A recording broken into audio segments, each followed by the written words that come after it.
All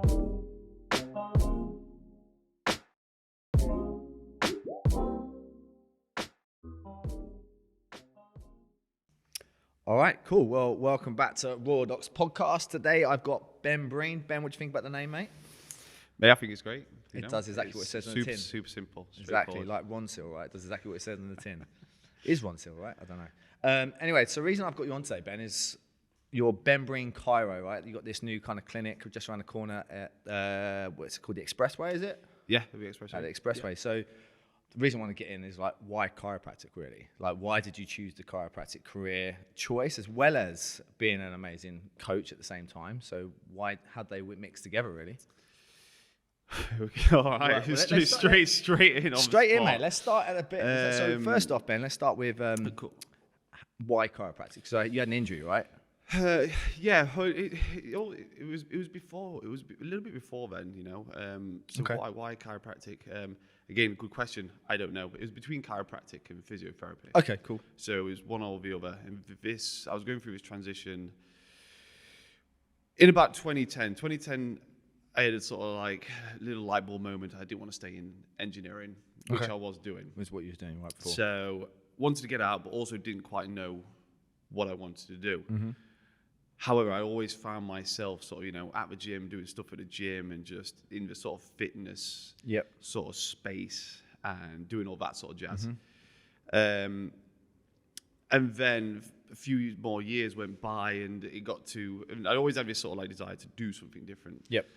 And it just kept building and building over them sort of years from like sort of 2010 through to sort of 2013, 2014, that sort of groove. And I started to get a little bit more definition of kind of where I wanted to head, and I knew I wanted to be in sort of something fitness based, mm-hmm.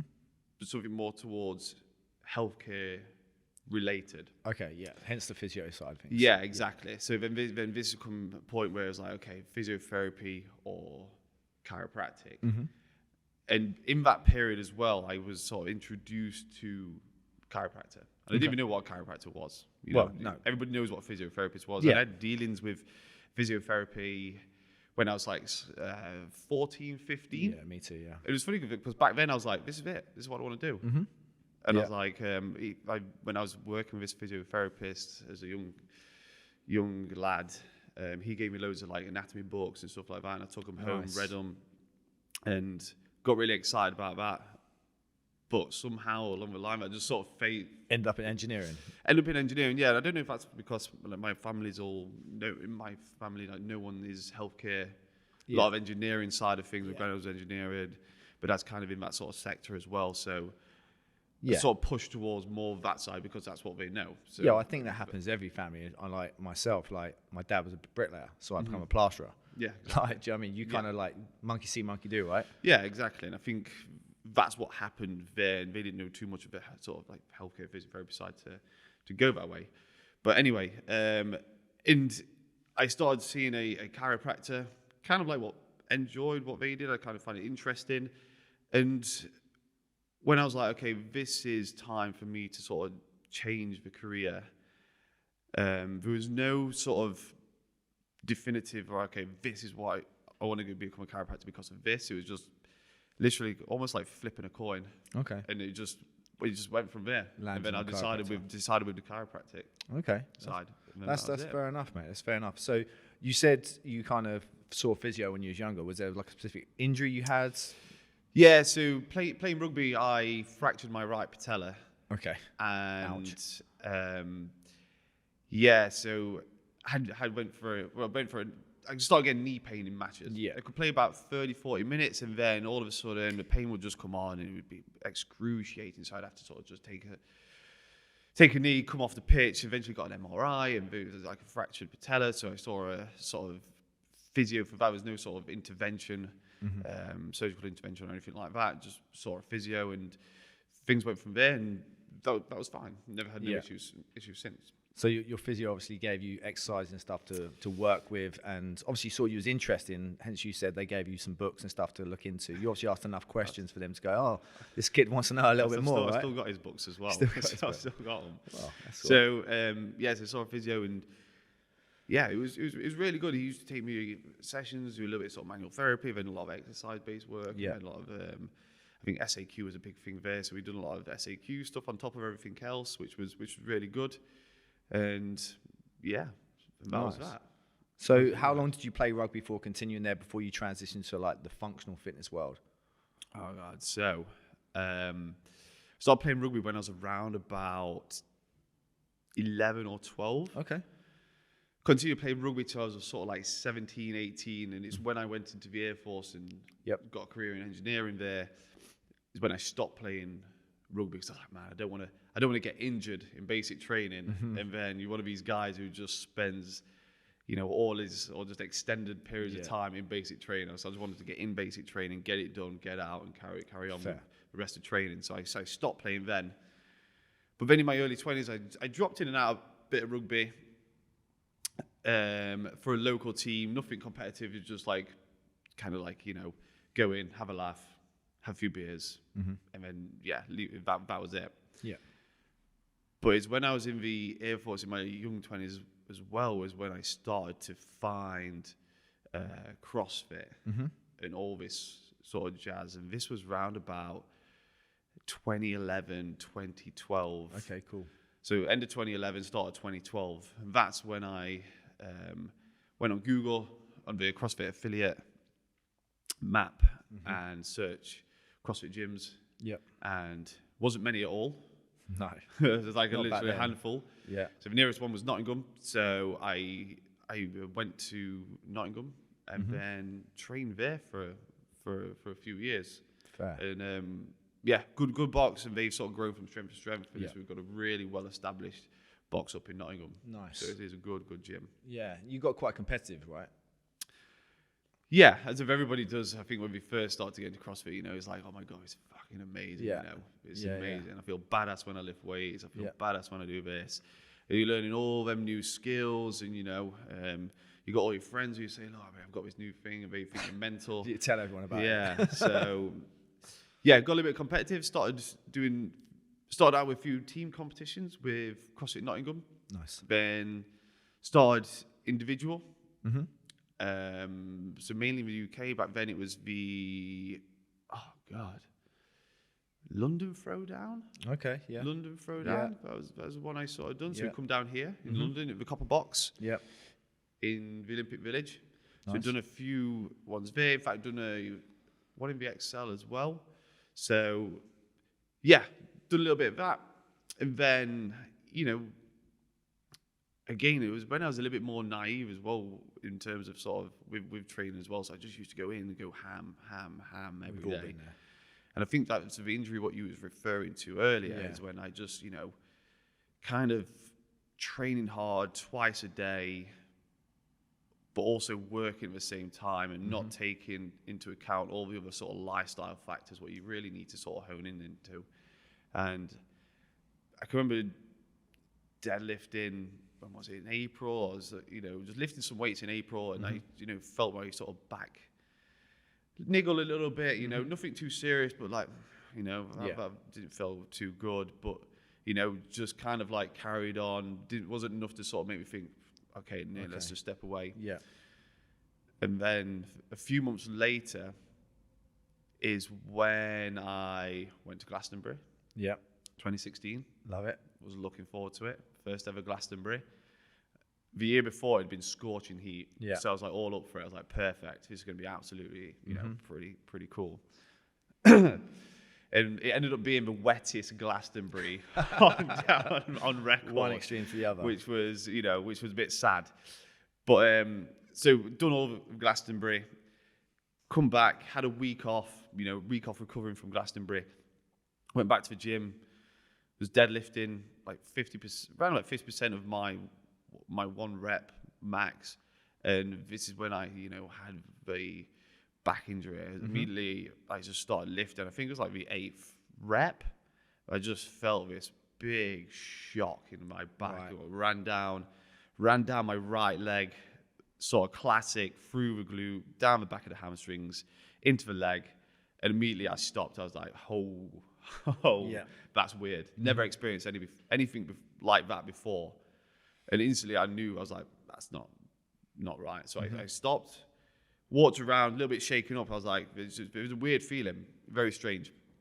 Anyway, managed to drive home, and I could feel, I was in the car, it was about a sort of 15-minute drive home, and I could feel myself in the car. I was like, fuck, I was like, this is not right. And then I got home, and it was just, the pain was agonizing. Right. Absolutely agonizing.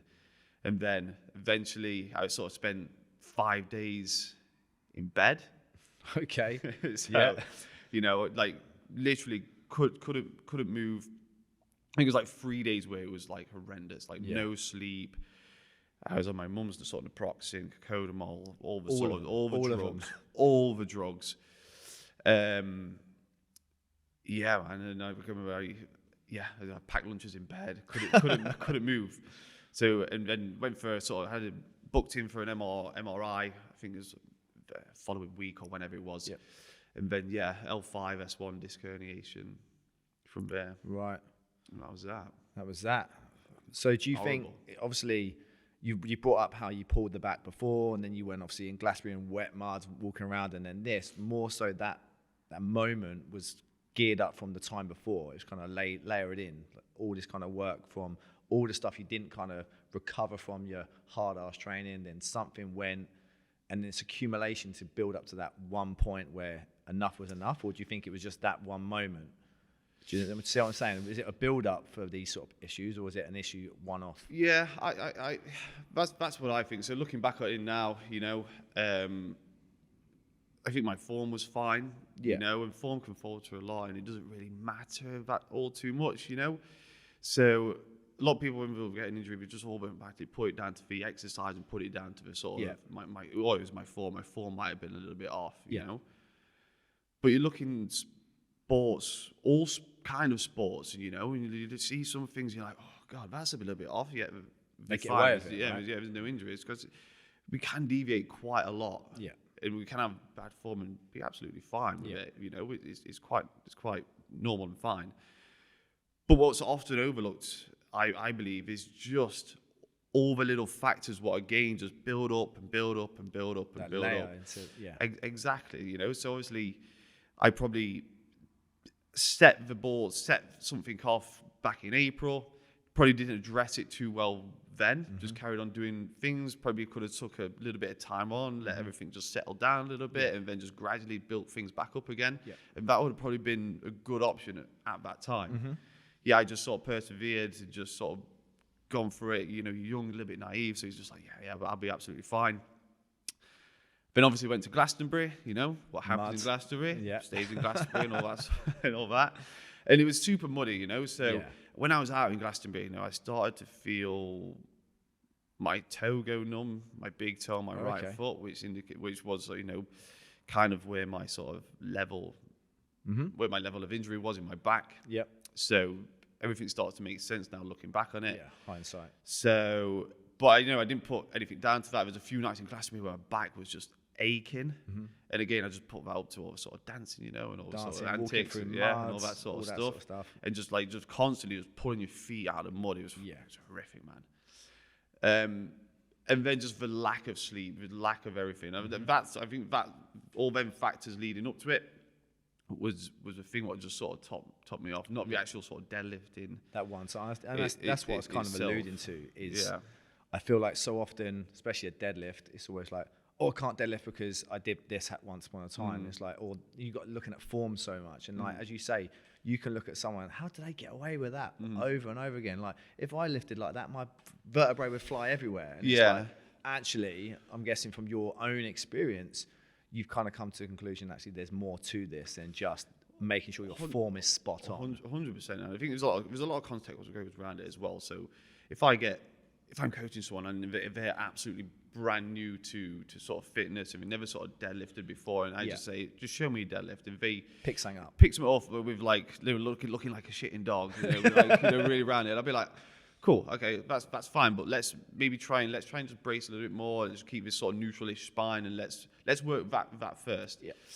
But then I also see some people in the gym who I've, you know, been coaching for since sort of 2017. And when we deadlift, you will see that sort of, Deviation. lumbar spine like flex a little bit. But I've seen them do it all the time, you yeah. know. And it's not so much that it's too much of a problem. There's a lot of context around it. If that's what we've been doing, if that's what we're used to, we're not really going to change it too much, especially if it there's an initial flexion, but that flexion holds through the deadlift. Yep. Then I'm not going to lose my shit about it. Yep. Yeah.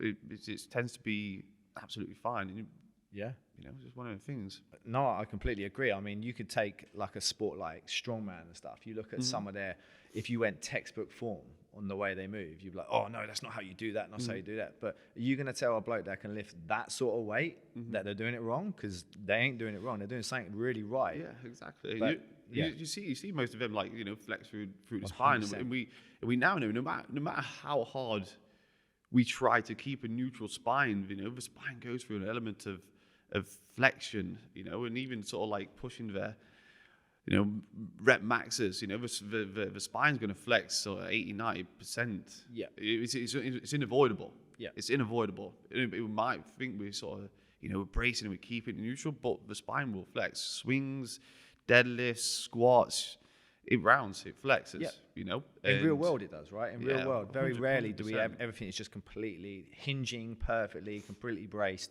If you pick up your shopping, you normally got one bag, you lean down to one side. There's so much flexion and extension. But in the gym, we're so like hot on that. Yeah. And I think there's an element of like we're trying to be careful, but the real world doesn't always lend yourself to that. So you've got to understand that everyone has movement patterns that they deal with, right? Yeah, 100%. And I think the spine's got hundreds of joints, of joints. That's the point. Yeah. So, and it makes me laugh when you see all these like anti-rotation exercises and anti-flexion exercises.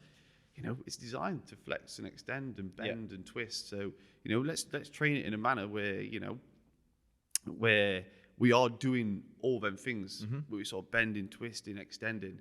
Obviously, we're going to be in this. If you're starting out from the beginning, just starting to do them extreme flexion exercises, bending exercises, it can feel a little bit daunting because all through, and this was me through my fitness journey as well, you're always led to believe, keep this back nice and straight because it's going to prevent the injuries, etc., etc., etc.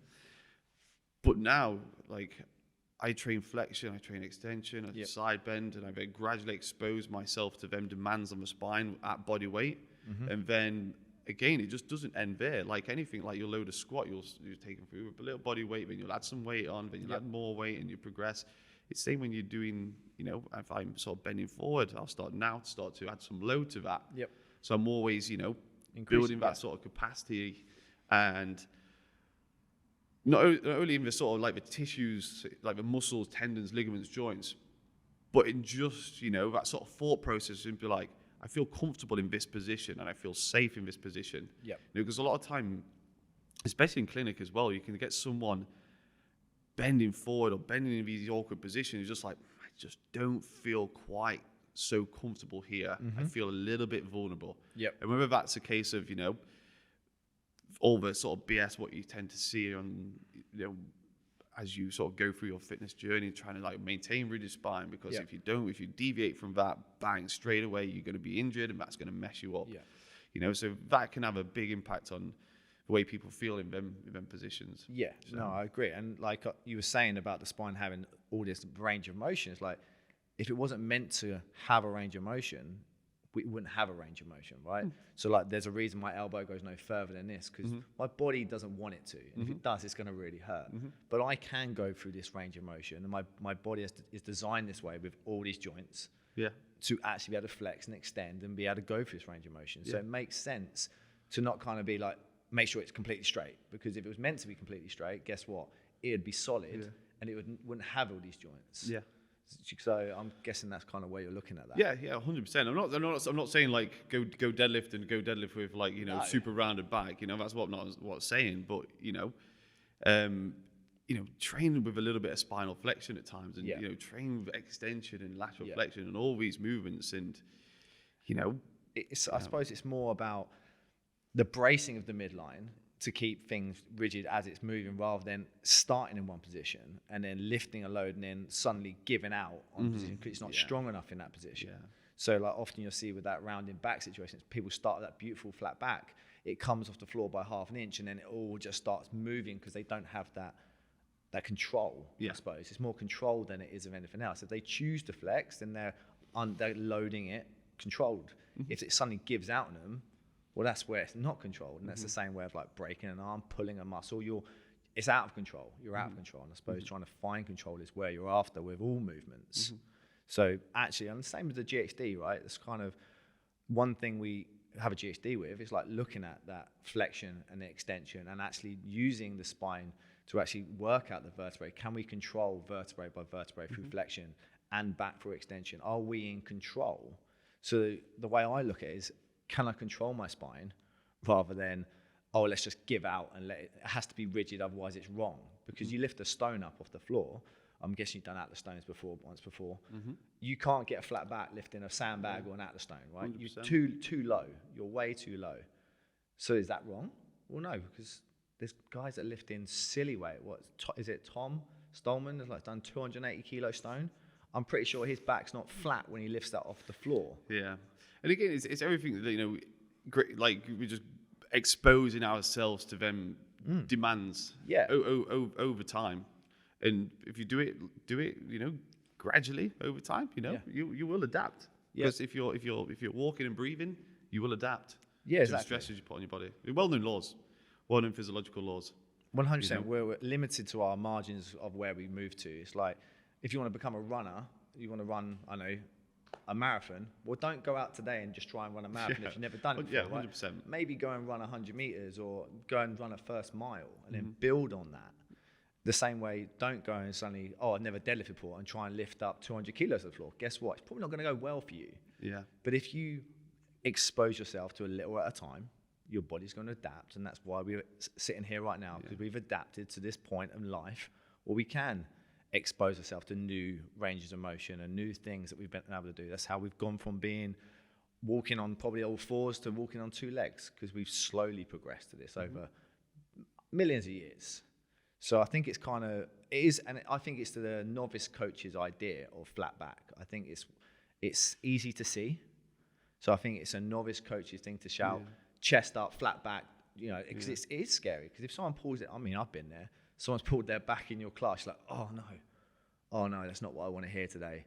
Because suddenly you feel like it's your fault. But as we've already discussed, it could be a lot of things that's built to that point where today was the day. They could have lifted their kids up wrong for the last 3 weeks. They could have been turning wrong. They could have been sitting at a desk all the time.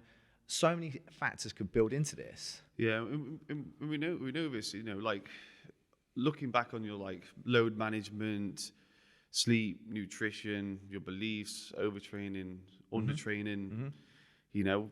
It's like your work stress, life stress, social groups. All these things play their own little individual part, and they all sort of like stacking blocks. Yeah. And then we have this sort of threshold, and then we will load it up, and all them things are built up. Load your threshold, and then you just bang, you just tip it over. Yep. It's like a thing. I just went to pick a pen off the floor. And my back went. Yeah. It can't be the pen just picking off the floor. No. It's a number. It's a myriad of different factors. What have all just been stacked on top of one another, and that's just built up. That's just surpassed your threshold. Yeah. And then the body's been like, mate, what on earth are you doing? Stop this now, because I'm just whatever reason. And it's from a number of different things. I can kind of see why people often say though, when they're scared of like deadlifting or lifting heavy weights or picking stuff up off the floor, it's like, oh no, because I hurt myself doing that. It's like, it's like touching something hot. I don't want to do it again because last time I did that, I hurt myself. But I truly believe that by avoiding it, it's not going to do you any favors either, because real world actually demands you to hinge at the hip or lift something from the ground at some point in your life. Surely it's better to, as you said, slowly progress, get a little stronger in those positions, because then maybe Christmas shopping might not be that bad to pick up your shopping bags or boxes or suitcases. But I find it funny because loads of people will sort of deadlift throughout their life, like shopping bags and just carrying stuff and all this sort of stuff. And that's always absolutely fine. Yeah. No, like my experience, I never see anybody's like, oh, I was carrying like really heavy stuff. I was picking something off the ground, you know. Always tends to be, oh, I injured myself. And it's quite a lot, not all the time, but, you know, but I more hear it like it was from a deadlift rather than actually doing all, like lifting something outside. And again, I don't know why that is, but that's what it tends to be, you know. But maybe it's a scary name. Yeah, it's a scary name. yeah. It should still be called the health lift, like it used to be. But I think also in a gym environment, it's easy to then push the boundary a little bit because an ego can take over a little bit as well. I don't know. It could be anything. I mean, you can, as you say, old young Joe right there stretching out because he hurt his back trip down the stair today. So. Yeah, but I use deadlifts a lot. I use a lot of sort of Romanian deadlifts when I'm sort of treating people with back pain, especially with like any sort of back pain that's quite non-specific, what you know just can't be tied down to any sort of like pathoanatomical cause. I will just get them hinging and get them moving because, again, it's just for me they associate that sort of bending and hinging motion to bang. That's putting a lot of stress on my back. So trying to use the exercise to get over them beliefs and just, you know, any sort of fear avoidance they may have or a bit of like apprehension when we're sort of moving. So, you know, let's do this on the reg gradually and expose ourselves to higher demands through that. And again, I think a lot of the time it is just building that confidence back up. And, you know, I had the same when I sort of bust my back up. I didn't deadlift like for... 18 months, maybe 2 years, because I was like, fuck, I just don't want to do it because I just didn't feel confident doing it. Yeah, I was like, I was cleaning sort of 80, 100 kilo off the floor. Yeah, pick off the floor. But yeah, exactly, but it was just that associated, like I injured my back when I was deadlifting. So that's what I don't want to do. Clean's very, very similar, if not pretty much. But you could farmer carry sort of thing. Oh, I'm going to farmer carry. It's like a trap deadlift, right? So... Having them sort of, battles, not necessarily battles, but having them, it's tough. It's tough to get over them 100%. Sort of barriers. Yeah, of course it is. I think also, how can I say, like there's been a lot of kind of health and safety in the workplace and stuff, and a lot of this lift with your legs, not your back. I think everyone's heard that, right? Lift with your legs, not your back. But I think sometimes how people lift with their legs, not their back, is just not really real world applicable. Like if they think about it, they go down this weird little squat thing, they're on their toes, their back's vertical, and then yet if they don't think about it and they bend over and pick something off a table, they lean to one side or they just hinge and don't think about it. It's this lift with your left, not your back. I think it's a weird scenario. we know that's not that helpful now, and it's just not that easy. And even though we give that advice, and that advice has been out for ages, and that's advice when I was in the Air Force, that what we used to get, people still injure their backs when we lift stuff off the ground. And it was like, oh yeah, I was bending at the hips, keeping straight. It's like, yeah, because again, a little bit of flex posture is fine. And in some cases, lifting with a little flex posture can actually be a bit more beneficial and a little bit better than keeping everything super straight. So yeah, it's outdated information, and I think it will start to change. It just takes a long time, right? Eventually, it takes a long time. It's like the nutrition information we've been given from back in the 90s, 80s, whatever it is. It's slowly getting there. This kind of, but it just takes time. It just takes time to sort of trickle down, and for people just to trust again, right? It's to trust because they're like, oh my God, the hires that be. Because back those days when they said all this, it was the only information we ever got was whatever was said on media, on the TV, or from the government or whatever. They were all written down. So okay, we must go to this, and it's not exposed. And I think this all come from like when there was, and obviously like the neutral spine and reflection. I mean, I think this come from when basically we took a dead spines, cadaver spines, and just flexed them and extended them and flexed them and extended them, and then after thousands of time, like we had a little disc herniation. It was like the conclusion was repeated flexion, extension gives will lead to disc herniation. Of course, if we don't bend it, it's not going to break. So that's what we need to think. So everyone's like, let's not flex it, extend it. Well, no, for one, we're just not going to. It's a dead spine. For one, no control. And I think a lot of these were on pig spines as well. Because they do a lot of flexing extended, don't they? And no one repeatedly flexes, extends the spine repeatedly until failure. No. And I think it was thousands. Nowhere near. No, we didn't even have to even bother about this because as a human being, we're not going to flex it that many times, back and forth in one sitting. No. So yeah, it's just. I think that's where it stemmed from. Yeah, and it still makes no sense either because, as you say, it was a dead spine because there was no control. Someone was just forcing it in different directions, and there was no resistance in any way. If you bend over, you don't just flop like a rag doll. There is an element of controlling yourself down. There's like an eccentric loading down there. There's loading to it, which means there's control to that. No one just sags like a rag doll. Yeah, exactly. We just jumped to conclusion. That was the conclusion. Yeah. And then it got broadcast everywhere. Yeah, and that's what it rolls from it. And again, it's fine. Probably meant good. Yeah. Back then, but we now know.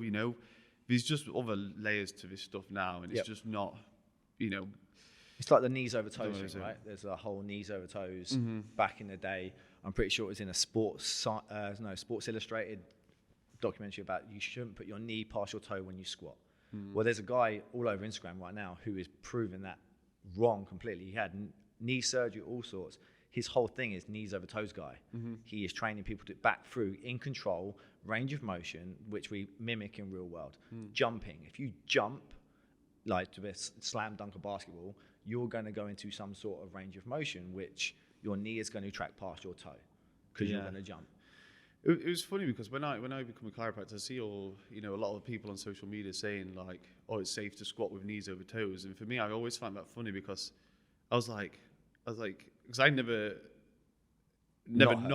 squatted knees over toes. My knees have always gone over my toes and never even worried about it. Never even been a bit of right ankle range of motion. But then I saw this and I was like, surely people aren't saying I've this. I've had many conversations with people.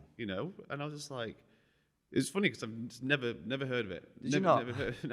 Not until, start getting on social media and stuff like that. But I always find that very funny. It's interesting because I remember Greg Glassman talking about it in one of his interviews where someone said about it and he was like, right, cool, come sit on the floor. Now get up without getting your knee to go past your toe. It's like to actually stand up off the floor. I mean, some absolute ninja could probably do it, but majority of people are going to crawl over and put their knee past their toe at some point. It's a safe movement. We have to get off the floor. But it's that one article that has been debunked, but no one remembers the debunking of these articles. They only remember the headline and then word of mouth goes through this, and it just filters through the fitness industry. And there's a lot of bullshit that goes through the fitness industry, including stuff we've heard recently and as we go through. However, it's slowly, I feel, that people can make up their own mind because there's not such one source of media. You can go and do your research now because of the internet. I mean, it's got its benefits, right? The internet. It's got its downfalls because you see some crazy, stupid crap that comes up and you're like, what on earth are they doing? That's just gimmicky. However, it's also given us the opportunity to seek other information. Sure. Going back to your being a chiropractor, so when you did get injured, did you see a chiropractor? Is that who you went to kind of help with the issue after your MRI? So basically I was just in excruciating pain. This was on the day I did it. I wasn't actually gonna head to A&E. Right. So I was in a bad way. So I was heading to A&E, and then I tried calling the chiropractor I know, and I sort of called him when I was going to A&E just to sort of tell him what happened, and then for whatever reason I didn't go to A&E. He called me back. I went to go round to his house. I didn't really do much, to be fair. I didn't really do much because such an acute pain. Yeah. So we just spoke for a little bit. And the pain was coming in waves, it was like super intense, and then it'll be bearable, but excruciatingly painful, and then it'll come on again, and it was just all over the place. So I got my mum's meds and I just took them, and I didn't go to A&E, because I kind of sort of knew what would happen, and I didn't, when I went to the chiropractor, I didn't have no sort of red flags. Then it was still very, very acute, so I didn't quite know what the outcome was. I knew I had some altered. I can't remember if I had altered sensation then, but it was too early to sort of know Okay. what was Yeah. what. You have to let things settle a little bit. Yeah. So I come home and sort of went the worst night's sleep of my life. But then I started getting loss of sensation in my calf and my quad. My calf atrophied. My quads atrophied a little bit. All right. So, and I couldn't lift my toe off the ground. I had no strength in my big toe. Right. And they were all quite apparent. Yeah, I could still go to the toilet. I could still do all that sort of business. It was tough, especially going for the dump. That was a bit tough. I just sort of didn't hit the toilet for a few days. Yeah. But everything was functioning there. Yeah. So that was fine. And discs heal. Mm-hmm. We're just going to be in a shitty place for a little bit because it's going to be painful. Yeah. So as soon as I was able to walk, I was walking. I was walking with a massive limp. I did a bit of a weird gait going off. So, but I was walking. Yeah. So as soon as you could, you did. As soon as I could. And it was painful a little bit. Yep. But I just started walking. And that's the first thing I started to do. I had a few days in bed. I think it was 3 days where I really couldn't get out of bed. Mm-hmm. And that was a struggle. And I can remember, clinging onto the sort of the architrave and the door frames, because I couldn't. When I got to the toilet, it was just I had to go through into the toilet. And I got there and I was like, sat down with Lou and I was like, fuck, man, this is painful. I was like, I can't sit. I was getting agitated. And I went back into bed, dropped in bed, put some pillows in. I was like, just finding that comfortable place. I'm like, oh my God, it was a bliss. And that lasted 3 days. I can remember where I didn't really leave bed much. Day 4, day 5, actually went down the stairs into the living room, and then again didn't leave the house. And then I think it was after day 5 or day 6 is when I started to walk. This wasn't just a little bit of walking. I started walking quite a bit. Yeah, so I could manage it. It was painful, but again, it wasn't making my situation any worse. No. So I just sort of put up with that. I just took note of that. Yeah, and that pain lasted for about another few weeks. I can't really remember now. It was a long time ago. Yeah. It did last a fair few weeks. And then I just had I can remember all the pain sort of went out from my leg, and I just had some localized right-sided back pain and all the sort of neurological deficits. So I had the sort of loss of sensation, sort of numbness on my sort of thigh, especially sort of this sort of inside, the inner half of my thigh. Not so much my calf, but I think my sort of top of my foot, big toe, was very, very, very numb and very weak. Yeah. And then that took, months and months and months, a couple of years to sort of go. Yeah. And then that was it. And when I could get back into the gym, I went straight back to the gym. Yep. Focused on upper body work, a lot of strict pull-ups. Didn't really do anything lower. A lot of sort of rope pulls, seated rope pulls, and just done what I could. Yeah. And just worked around it. And then just one step at a time. And this was like a 2-year process. Yeah, I think the important thing to take away there is like you started moving. As soon as you could move and you could bear it, you started moving. I think so often people tweak their back and then that's it. Yeah, they're not moving, and they go, it's not getting better. I'm like, but you're just not moving. You're not letting it do anything. You're not giving it any range of motion. It wants to get some blood flow back through that area. It's going to be painful, but it depends on that scale of 1 to 10, where's the pain at? If it's a 10, sit your ass down. But if you're moving around at 4, 3, and you can move, but it's like, then just get on with stuff, exactly right? That. There's no way on earth I'd have been able to do any sort of walking or moving or anything like that in the first few days. I was just like, no chance. But when as soon as I could, I was up. It's painful. It's like it's going to be painful for a little bit, just the nature of the injury. Yeah, I think your mindset was obviously different to a majority of people out there, though. Like as soon as there is a moment of pain, I think people's perception of pain is very different from each other. So what your 10 was probably a real 10. Like, oh my God, I can't. But some people could have what is a slight pain, and they're like, oh, I'm scared to move, because there's that fear, because there's this fear around doing anything with back pain. I must not do anything, must sit still, must lay down. I take all the drugs, and I'm going to try and relax and relax and relax. And I think people then spend so long not doing anything that it brings on the fear to redo anything. It's like once you could, you started back on that process, and it was like, oh, maybe you probably tried something and going, not today, maybe in a week's time, maybe 2 weeks time, I'll try it again.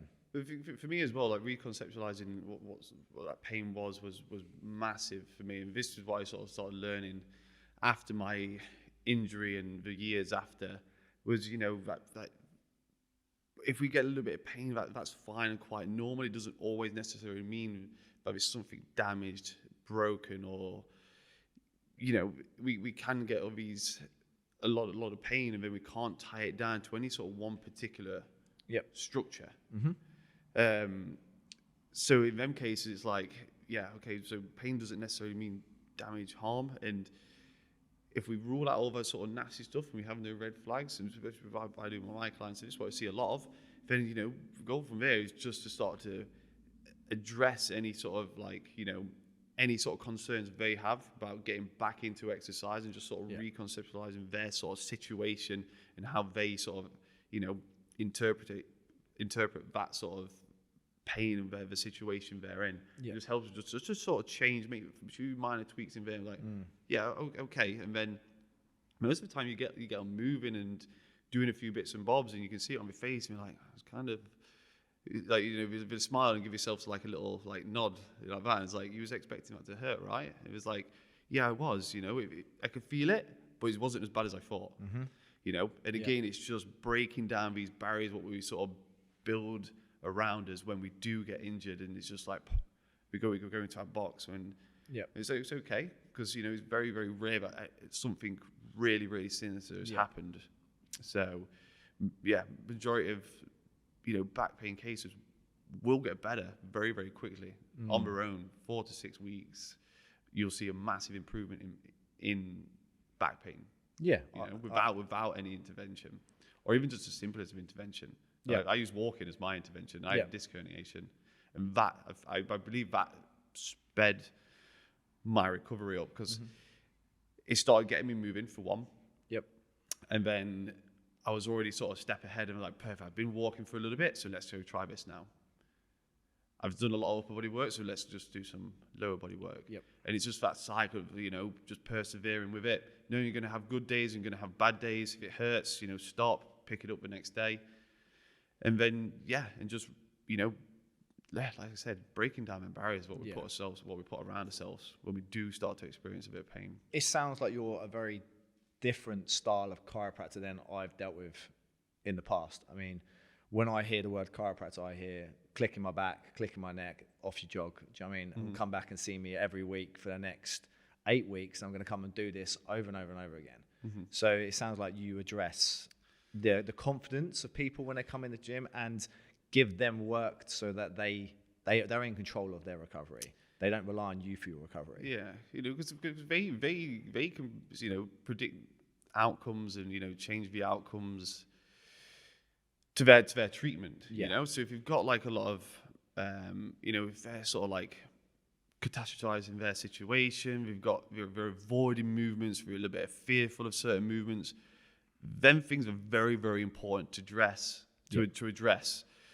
in the early stages. And there's a few other things what you want to be looking out for, you know, because again, they can affect the sort of process in their recovery journey. And they're for me, they're way more important than me getting you on your side and clicking your back. Because, you know, I do that stuff.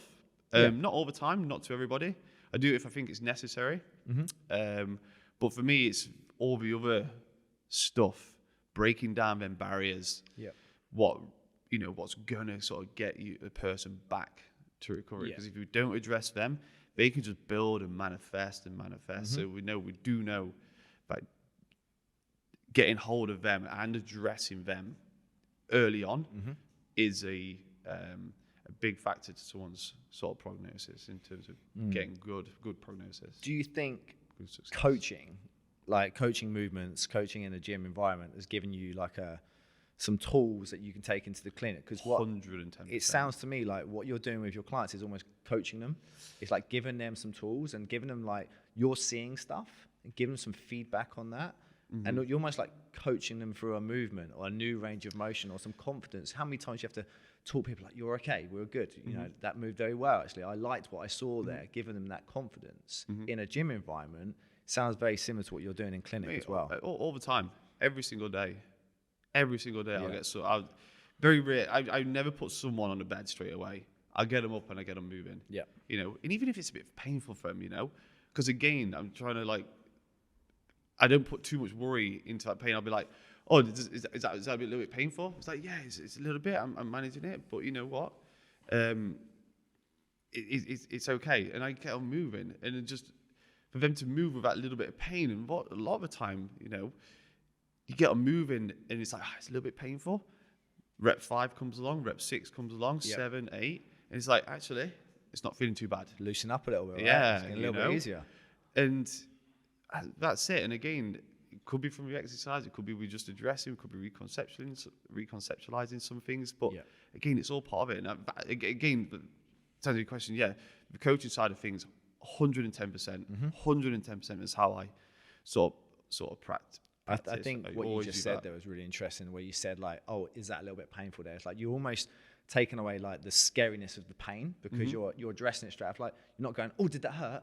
Yeah. It's like, oh, it's a little bit painful, right? And like, yeah, it is a bit. And it's like, okay, it's okay. Like they put their trust in you then. It's like, okay, he understands where I'm going with this, and he still believes it's okay. So I'm all right.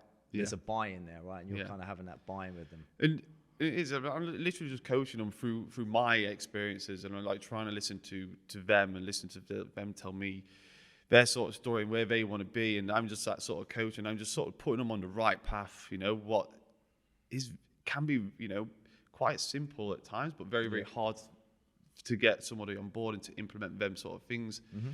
And the coaching side is helped me hugely in my practice, and that's what I see myself as, you know, more so this sort of coach who just, you know, talks about them and how to sort of, you know, load management, you know, changing their sort of thought process around sort of injuries and making them self-efficient and so they can self-manage themselves. Because for me, I think a lot of healthcare professionals, not just chiropractors, physios as well, osteopaths, chiropractors. I think we find when we try to treat someone, but we just haven't really got a clue why someone's in pain. And, you know, I do all the testing, and I'm like, fucking hell, it's like, all these tests come back negative, yet this person's still in a lot of pain. What on earth is going off? So I think a lot of people make up a lot of bullshit narratives around that to explain to them to their pain, and just be like, you know, I think, you know, this leg's longer than the other, the pelvis is a little bit rotated, you know, you've got a bit of an anterior pelvic tilt, the hip flexors are too tight and pulling your hips forward. And I think that does more harm than good. It may be good intentions from the therapist, but, you know, that person's like, fucking hell, it's like my one leg's longer than the other, you know, my hips are rotated. And I think that creates an independency for the patient on the clinician. So every time they get a little bit of pain, it's like, man, my hips are twisted out, my hips are out of alignment, so now I need to come back and see the chiropractor. So we're just heavily reliant. Whereas I try and make someone a little bit more, well, as self-manageable as possible. And if I don't know what's going on, I tell them, I'll say, I ain't got a clue what's happening, you know, but I do know one thing, we've just ruled out all the nasty stuff, you know. So it's annoying because obviously, what is it? It's a good question. It could be this, and this. However, you know, it's a blessing in disguise because we're just going to rehab that area. And the thing is, it could be, I don't know, 5 possible things. Yet, with our rehab, we're just going to catch them all in one big net because regardless of the rehab doesn't really change too much. So you could have like 3 or 4 sort of conditions, you know, and the rehab is very, very similar to them all. And I'm very general in my rehab, general before specific. I don't think we need to be too specific. So it's very GPP-esque. Just general physical preparedness. Like yours is general physical readiness. Like if you've got low back pain, like rule out all the nasty stuff, and then all right, so let's go general. I'm not gonna like hone in on one specific structure and think, all right, I think it's the level of L4, L3, what's needs the specific work, and really try and do any sort of like isolated muscle whatever there. I just do go super general. Because think that's the majority of people just need Well, super because general. out in the Just real need world, to- let's go back to that. Like real world, it's never as specific as that. You're going to have to hit a new range of motion, which Yeah. is more generalized. It's going to be so if you're only being specific, then you're strengthening a specific. Well, what happens? Well, the others become weaker on either side of that. So let's go general. So where everything's getting stronger at the same time. And another thing I try and make a point of is like, you know, I was like, you don't need fixing. You don't need fixing. We just giving the body new opportunities to learn, grow, and adapt. And quite often, you know, that seems to work in terms of, you know, improving function, reducing disability, reducing pain, and that works. Yeah, It works very well. And if that's one big thing I try and tell my patients, like, no, you don't need fixing. But again, it comes from that narrative from other healthcare professionals is that, okay, this is sort of broken out, damaged, not adequate. You need fixing. Yeah. When quite often you don't need fixing. We're just giving the body just new opportunities to grow, to adapt, and to change. You must have come into some sort of like conflict with someone before when you said like, there's nothing wrong. Like we just need to develop here. When they're like, no, there must be this, or this wrong. Because I think as we are a society, is we want the answer. We're not happy with, I don't know, but we're going to help. We're going to get better. Like if you went to your GP and were like, I don't know what's wrong with you. You're like, I'm going to see someone else then. Or if you, do you know what I mean? People want an answer because they want to have this almost like a reason why. They want a reason why. Like they need that reason to be vulnerable to it, to be like it's their identity. I've got a bad back. Okay, cool. But you don't. Like your back's fine. Like it just hurts when you do this. Let's get better at this movement. Yeah, I think, but again, sometimes I will say like, look, I don't exactly know what is happening. However, like I said, we've ruled out all the nasty stuff. But then I give them then I'll sit down with them. I'll set out a management plan going forward, and like, this is what we need to be on and we need to be doing. Yeah.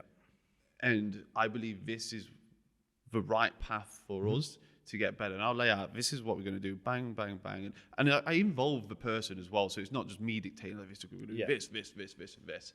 And, you know, it's not that strict because everybody's individual. So this person could, you know, it could take far less time. This other person could be a little bit longer. This person, I need to go through this route. This person, I need to go down this path.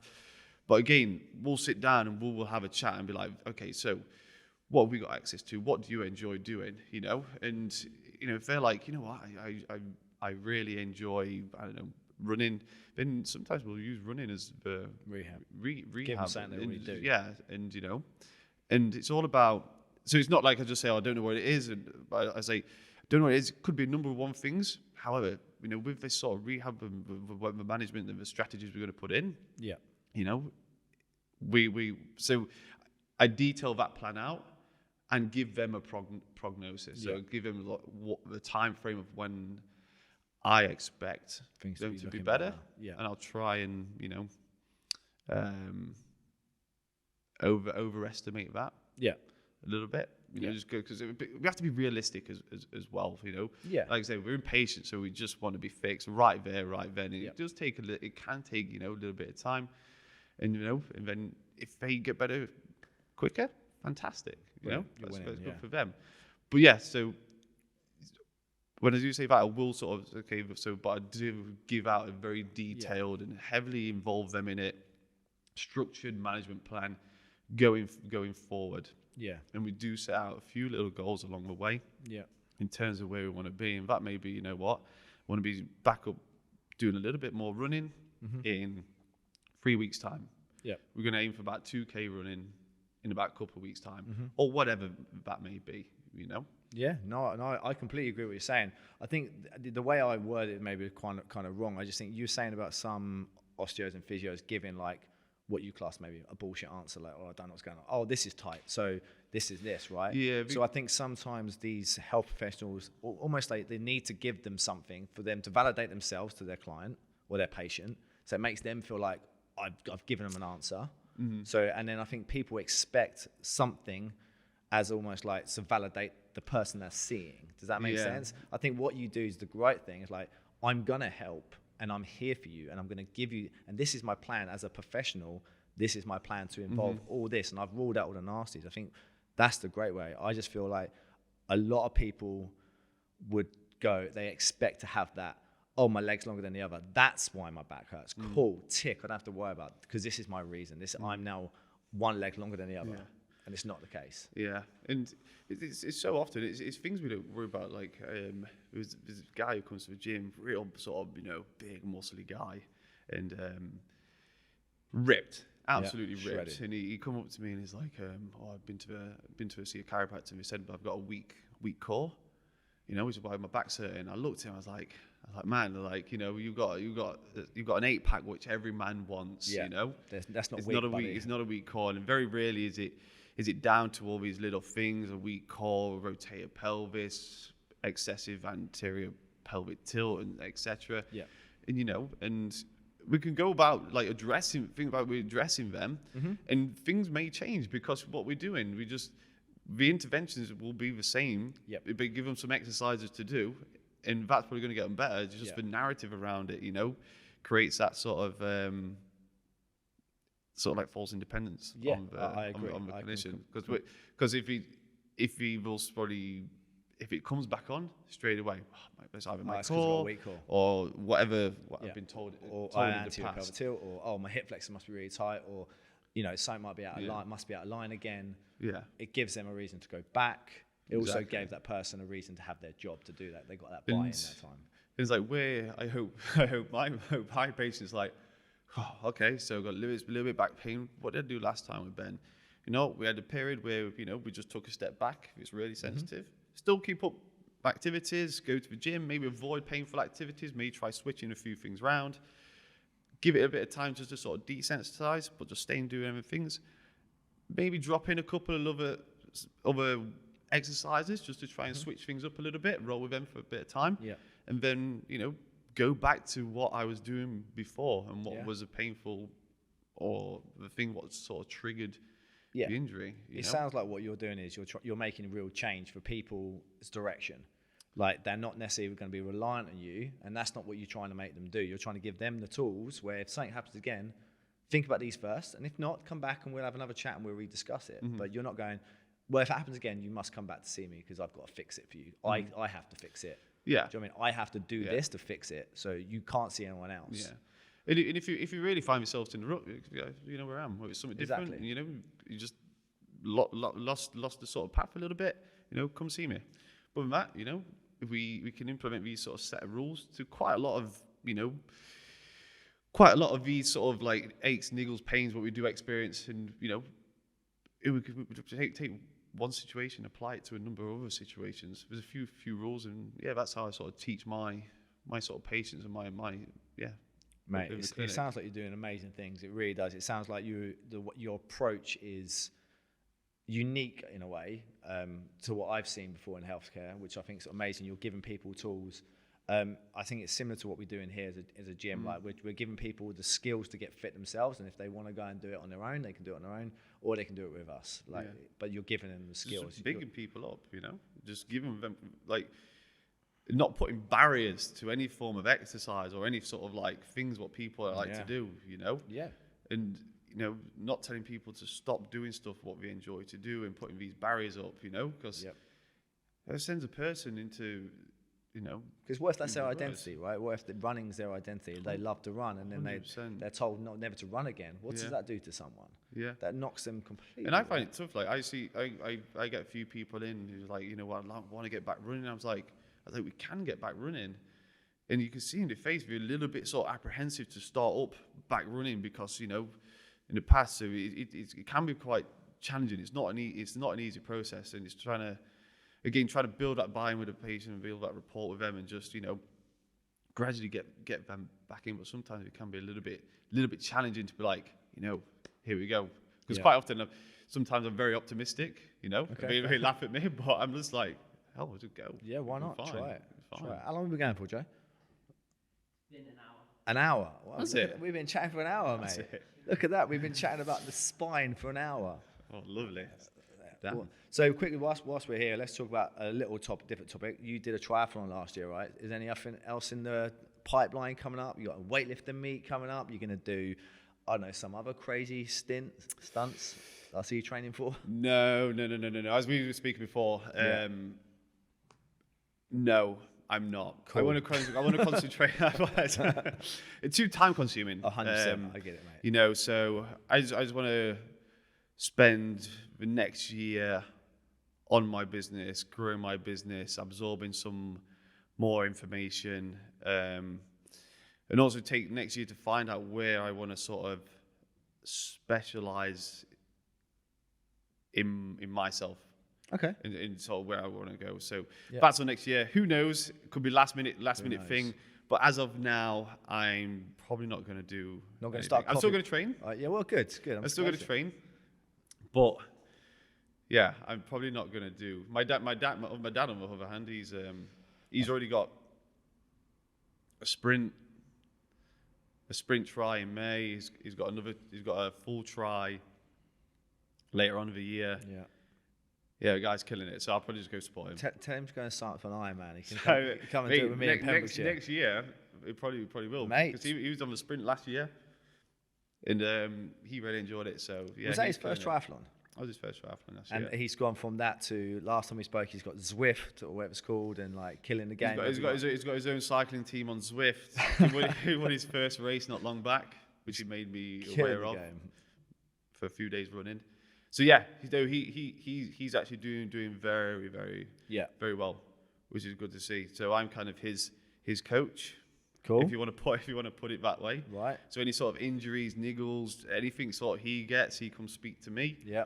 And again, he's 55. He's training 6 days a week. You know, and we're sort of managing his sort of load. And again, I give him the same information as I give all my other patients. Are like, okay, this is what we need to do. You know. Told him he needs to eat more for a start. Yep. Because he was at one stage where he was like burning so many calories. I was like, you're just eating far too less. And that's a problem in itself. I was like, eat more. Eating, sleeping, that's a lot of recover, right? Yeah, all that sort of stuff. And if he gets any sort of niggles, he'll call me up. And again, I always treat people how I would treat myself as well, you know? Yeah. So the dad's like, oh, I've got this. I'm just like, and? You know, get a little bit of background information off him. He's like, okay. Then he understands. He's like, right, nothing to be concerned of. Yeah. I was like, no. Just do X, Y, and Z. Maybe just avoid it for a little bit. Yeah. Just don't do it. Yeah. Hey Ben, it hurts when I do a squat. Let's lunge for a bit then. Does lunging hurt? No, it's fine. Perfect. Just lunge for a bit. Just lunge for a bit. You know, simple stuff. Yeah. Simple stuff. So yeah, so I'm sort of guiding him through that sort of stuff. He had a bit of a wrist issue what went on for a little bit. So yeah, again, just taking him through it. You know, mate. So he'll be beating in the triathlons. So he's probably a lot fitter than me actually, in terms of cycling fit. In terms of cycling fit. Yeah. Fair. So what about weightlifting? You was really into weightlifting before that, right? And I've seen you on Instagram doing some more weightlifting. You wanted to snatch body weight. Was that what you were saying? Yeah, got that. Got that. Got that after the try. Which was a lot lighter, right, after the try? I was a lot lighter. So let's not get stronger. Let's just get lighter. So I got that. So yeah, I'm just keep. Yeah, I'm still cycling a lot because I enjoy cycling. Yeah. Cycle to work, hit a few K a week. But then on top of that, it's just weightlifting. Man, I love a barbell, so I really drift out from weightlifting. So I'll always have my sort of fingers in the sort of weightlifting, so or on a barbell, you know. Sounds good. Don't really touch kettlebells. Don't really touch dumbbells. No. It's a barbell, essentially. Just because you're in love with it. You're in Cleans, love with the barbell. snatch, squat is pretty much what I'll do. Bosh. On some strict gymnastic stuff. Strict pull-ups, always do some strict pull-ups. Fair. So that's my sort of training load. Cool. You still into all your mobility and stuff that you was doing before, like a few years not as back? heavily. That sort of stopped. You know, that sort of stopped when I was doing the triathlon because that just ate so much of my time. Like and that's splits when I was were coming along nicely. Splits was coming along all right actually. You know, then it stopped, and like anything, go back into it, and it's just I was like, I've lost a lot. But no, I still stretch. I still stretch a lot. I enjoy it. You know, I was a massive anti-stretcher at one point, but now I'm. Okay. I rate it. I find a benefit. You know, you'll have to you have to try and talk me into that because I am not an anti-stretcher, just not the biggest stretcher. I always find if I stretch too much, like going back to backs, like if I stretch my back a little bit or I stretch out too much, that's when I'll twink something. That's when something will go dink. I'm like, oh, it's almost like my body likes this moment. It likes being set here. It's happy. Yeah. It's happy like this. No, I mean, I enjoy it. I've done a lot of stretching. During lockdown, when I had more times, that's when I really got involved. And for me, I sort of got a lot of benefits from it. Yeah. So, I think there's definitely benefits to it. It's just for me, I need to get my head around it. I think there's benefits in a certain frame. Yeah. A certain range of flexibility. Yeah. I don't think we need super extreme flexibility. You was very much into more control in those ranges, as well, rather than just flopping into range sort of FRC and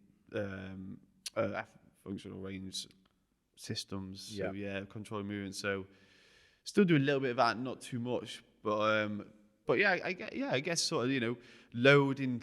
Again, what we spoke about first, just loading them positions. Yeah. Position, so that's where. So no big sporting events. You don't fancy an Ironman with me in Pembrokeshire? No? Mate, not a chance. Not a chance. I've got one person doing it with me, so let's see if we can get some more. Who's doing it again? My mate Lee's doing it with me. He started doing 5Ks in lockdown, and now we've signed up to do a full Ironman in September. So that should be interesting. But he's a swimmer anyway, so he's a swimming teacher. He owns a swimming school, and he's a very good swimmer.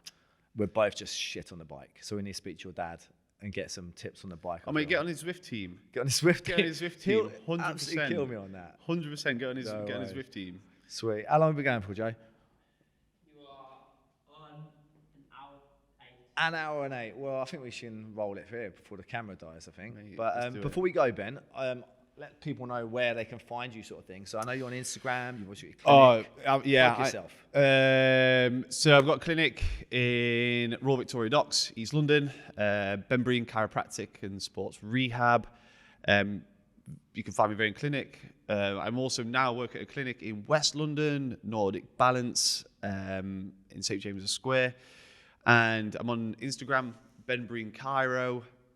However, I haven't posted on there for a long time, but I'm going to hopefully change that in the new year when I can be asked. You're going to go back to YouTube and do any YouTube videos? You always Start have good YouTube intention, but again, it's just It's time. so many plates to spin, isn't it? Yeah, mate. So it's just focusing on one plate. One was just getting my clinic up and running, and securing a second job. Mm-hmm. Second clinic in London. It was quite a multidisciplinary team as well. So that was my sort of main main focus. So yeah, I'm just gonna chill out for the rest of the year. Nice. And also you find you here, right? At media. Raw Docs, you'll be. Oh, I'm finding here. Coaching morning and lunch. Morning, lunch, Friday and Monday.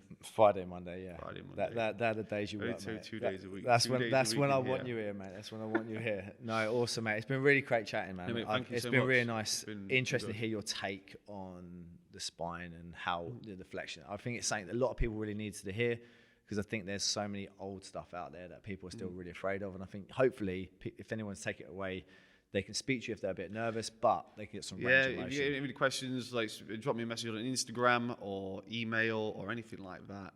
I'll still sort of respond. Love it. To that. Awesome job. Thanks a lot, Ben. Thank you, Norris. Thanks so much. Cheers. See you next time. Take care, guys. Bye.